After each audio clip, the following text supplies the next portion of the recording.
로마서에서 이런 얘기를 합니다. 너희는 유대인이나 헬라인이나 종이나 자유인이나 남자나 여자나 다 그리스도 예수 안에서 하나다. 그래서 누구든지 예수를 그리스도로 믿으면 차별이 없다. 이것이 바로 그리스도교의 초기 신앙이었어요. 유대교는 대단히 민족 종교적인 성격이 강합니다. 그래서 자기들끼리 어떤 선민의식이 강했는데 그리스도교는 뭐 민족을 넘어서서 시대를 넘어서서 누구든지 예수를 그리스도로 믿는 사람 다 하나님의 자녀라고 하는 이 사상 때문에 이 지중해 세계로 퍼져나가는데 한편에서는 장점이 있었고 다른 한편에서는 다신교 전통과 충돌하게 됐던 것이죠. 왜냐하면 유일신 사상의 엄연히 있기 때문에 다른 신들을 이렇게 수용하지 않았습니다. 그리스, 로마, 오리엔트 세계가 다 다신교적 전통인데 유독 유대교와 그리스도교는 한 분 하나님만 믿어야 된다. 이제 이렇게 되니까 수용을 할 수가 없는 거죠. 그래서 이제 탄압을 받으면서 그리스도교는 지중해 세계에 새로운 어떤 문화를 만들어 갔습니다.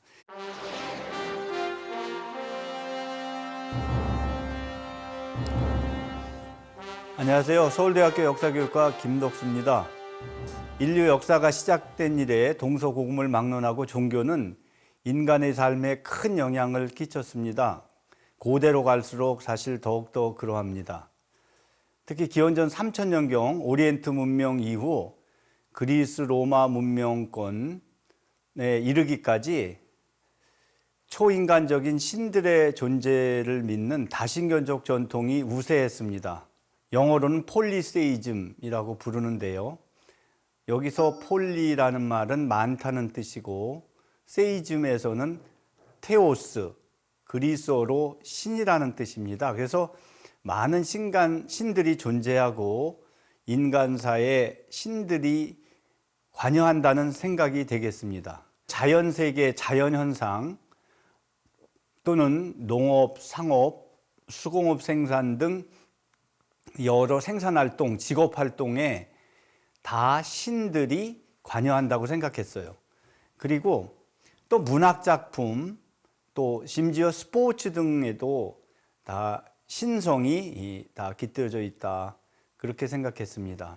뭐 개인적인 분쟁, 또 국가와 국가 간의 전쟁 이런 것도 단순히 인간들 간의 분쟁을 넘어서서 수호신들이 거기 관여하면서 이제 전쟁에서도 신들이 동원됐습니다.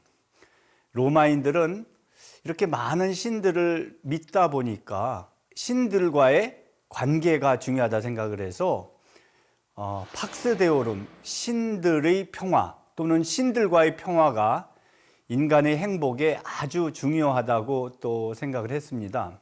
신들의 분노, 신들과의 불안은 인간에게는 최악의 상황입니다. 아무리 인간이 능력이 많고 또 재물이 많아도 신들과의 불화가 생기면, 즉 신들에게 잘못 보이면 제대로 이렇게 인생을 살 수 없다 이런 생각을 했던 것이죠. 그러다 보니까 신들을 잘 모셔야 되고 그 신들을 모신 집이 신전이라는 이름으로 많이 지어졌습니다.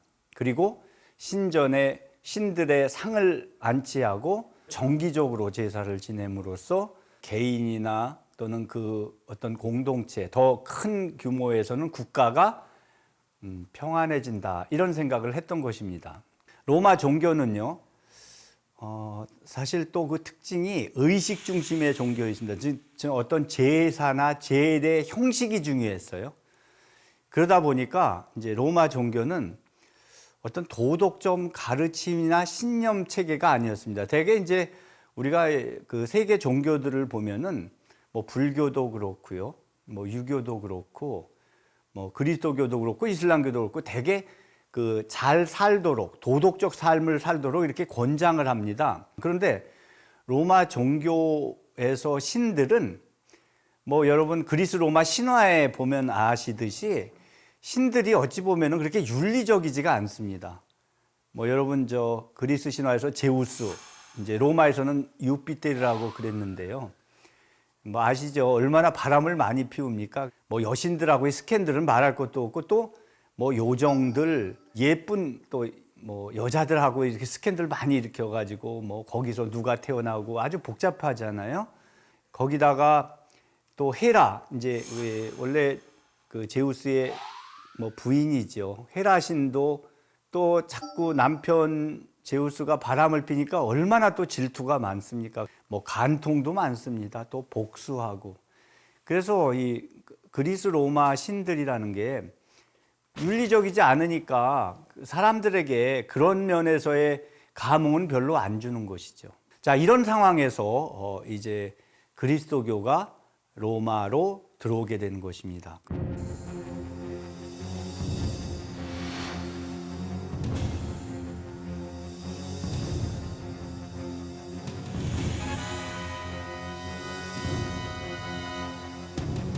그럼 그리스도교는 어떻게 시작됐을까? 우선 그리스도교는 뭐 갑자기 생겨난 건 아니고요. 유대인들의 종교, 유대교에서 시작이 됐습니다. 유대인들은 이제 구약 성경을 근거로 말하면 아주 독특한 세계관을 가지고 있었습니다.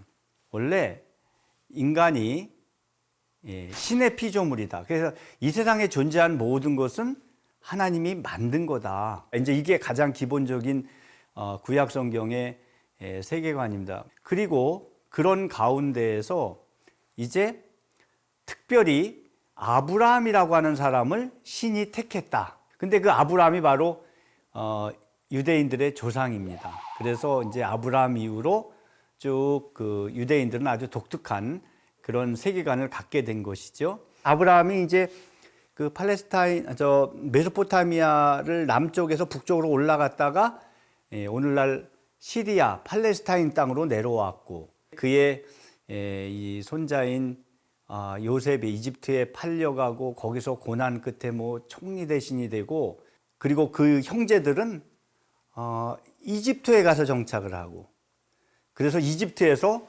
많은 인구가 불어납니다. 근데 이집트에서 한 400년 거주하다가 이제 보니까 유대인들이 너무 인구가 많아서 저 유대인들이 자기들을 위협한다 생각해서 거기서 학대를 하고 노예 생활을 시킵니다.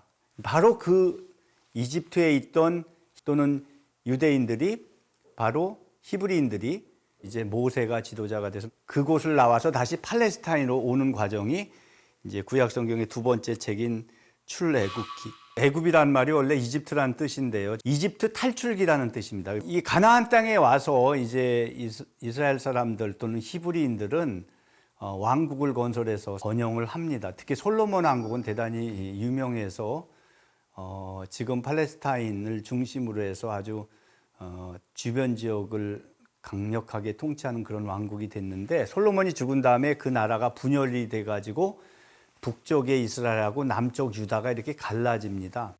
바로 이 과정 속에서 유대인들의 고난이 또 시작이 됩니다. 이제 바벨로니아의 지배도 당하고 나중에는 페르시아의 지배, 마케도니아의 지배, 로마의 지배까지 고난의 역사가 계속이 되는데, 이런 역사적 경험을 통해서 유대인들의 종교에 중요한 세 가지 요소가 확립이 되는데, 첫 번째는 유일신 사상입니다. 우리가 창세기 제1장에 나왔듯이 여호와 하나님이 창조주이며 유일한 경배의 대상이라는 생각이 되겠어요. 두 번째는 선민 사상입니다. 많은 신들이 있지만 하나님이 유일한 하나님이고 그 하나님이 우리 민족, 히브리 민족을 택했다는 사상입니다. 그러니까 그 선민 사상은 좀 아주 이기적인 사상이죠. 그러니까 유일신 사상과 선민 사상은 같이 연결되어 있습니다. 우리가 그 하나님의 선민인데 이렇게 우리가 나라가 망하고 분열하고 정말 이런 불행한 사건이 어디 있는가. 그래서 그때부터 어떤 사상, 세 번째 사상이 나오는가 하면은 우리가 고난을 받지만은 메시아가 오시면 우리를 다시 이제 하나님의 선민으로서 이 세상에 당당하게 살게 해 주실 거다. 이제 이런 믿음이 생긴 것이죠. 그래서 이것을 우리가 메시아 사상이라고 부릅니다. 그런 것들이 이제 구약 성경에 여러 군데 예언이 돼 있었습니다. 그 중에 뭐 이사야서에 이제 예언되어 있는 걸 보면은 이는 한 아기가 우리에게 낳고 한 아들을 우리에게 주신 바 되었는데, 그러면서 저게 이제 나중에 예수의 탄생과 연결한 예언으로 다 해석을 합니다. 자, 그래서 이제 여기서 그리스도교가 나오게 되는 것이죠. 그리스도교는 유대교의 세 가지 사상을 그대로 계승해서 옵니다. 메시아 사상, 선민 사상, 유일신 사상. 여기서 이제 중요한 게 예수 그리스도라는 저 개념이 되겠는데요. 교회 안 다니더라도 저 말은 많이 알죠. 지저스 크라이스트입니다. 예수 그리스도. 그런데 저 말은 대단히 중요한 의미가 중첩되어 있습니다. 그건 뭐냐면은 예수는 인간 예수입니다. 인간 예수가 바로 그리스도, 메시아라는 그런 용어가 되겠어요. 유대인들은 예수가 무슨 메시아냐? 예수를 메시아로 생각을 안 했습니다. 그래서 예수를 메시아로 믿는 사람과 예수를 메시아로 안 믿는 사람 사이, 유대인들 사이에 갈라진 것입니다.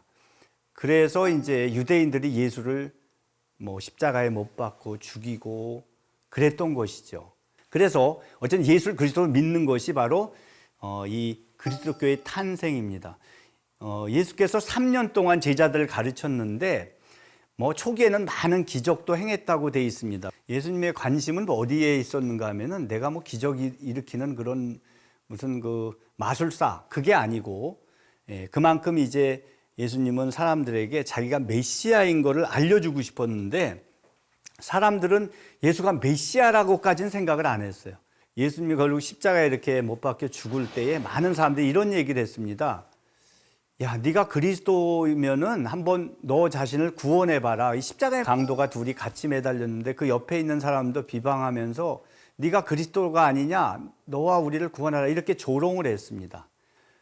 특히 베드로는 예수님 십자가에 못 박힐 때는 예수님을 부인했다고 해서 정말 자기의 잘못을 뉘우치고 막 그랬는데, 성령이 강림했을 때 그는 아주 강력하게 예수가 메시아구나라고 하는 것을 믿을 수 있게 됐어요. 그래서 그는 이제 그 예루살렘에서 이제 많은 사람들이 보는 앞에 나와가지고 당당하게 이렇게 외쳤습니다. 너희가 십자가에 못 박은 이 예수를 하나님이 주와 그리스도가 되게 하셨다. 결국 예수가 그리스도라고 하는 생각은 특히 바울을 통해서 이제 예루살렘부터 여러 지역으로, 지중해 나중에 로마까지 퍼져나가게 됐습니다. 로마서에서 이런 얘기를 합니다. 너희는 유대인이나 헬라인이나 종이나 자유인이나 남자나 여자나 다 그리스도 예수 안에서 하나다. 그래서 누구든지 예수를 그리스도를 믿으면 차별이 없다. 이것이 바로 그리스도교의 초기 신앙이었어요. 그리스도교는 민족을 넘어서서 시대를 넘어서서 누구든지 예수를 그리스도로 믿는 사람 다 하나님의 자녀라고 하는 이 사상 때문에 지중해 세계로 퍼져나가는데 한편에서는 장점이 있었고 다른 한편에서는 다신교 전통과 충돌하게 됐던 것이죠. 왜냐하면 유일신 사상의 엄연히 있기 때문에 다른 신들을 이렇게 수용하지 않았습니다. 그리스, 로마, 오리엔트 세계가 다 다신교적 전통인데 유독 유대교와 그리스도교는 한 분 하나님만 믿어야 된다. 이제 이렇게 되니까 수용을 할 수가 없는 거죠. 그래서 이제 탄압을 받으면서 그리스도교는 지중해 세계에 새로운 어떤 문화를 만들어 갔습니다. 이제 4세기가 되면은요, 많은 탄압을 받았지만 콘스탄티누스 황제가 그리스도교를 공인하여서 이제 그리스도교도 더 이상 탄압의 대상이 아니라 인정하는 하나의 종교가 됩니다. 그러다가 4세기 말이 되면은 이제 데오도시우스 황제가 이제 오히려 그리스도교를 국교화로 선언하면서 나머지 모든 다신교적 전통을 오히려 이제 박해하는 역전이 일어나는 게 이제 4세기 말이거든요. 그래서 이제 1세기에 시작한 그리스도교는 결국은 한 400년을 거치면서 로마의 제국 종교가 되는 아주 큰 역전 현상이 일어나게 됩니다. 그래서 베드로, 바울 또 많은 제자들에 의해서 그리스도교는 지중해 세계로 퍼져 나갔습니다. 중세 초가 되면은 유럽 전역이 그리스도교 세계로 이렇게 바뀌죠. 결국 예수의 등장으로, 그리스도교의 등장으로 지중해 세계의 다신교적 문화가 다 이제 무너지고 지중해 세계는 그리스도교가 주도하는 세계로 바뀌기 시작됩니다. 서양 문명의 뿌리는 그리스 문명이고요. 그리스 문명의 영향권에서 로마가 성장했는데요. 그 뒤에 이제 중세 시대, 근대, 현대 이르기까지 서양은 어쨌든 그리스도 문화로 통일돼서 세계사의 이 선도 진영이 됐던 것입니다. 그래서 오늘은 이 서양 문명의 그리스도교화가 어떤 배경에서 시작이 됐는지를 간단히 여러분과 알아보았습니다.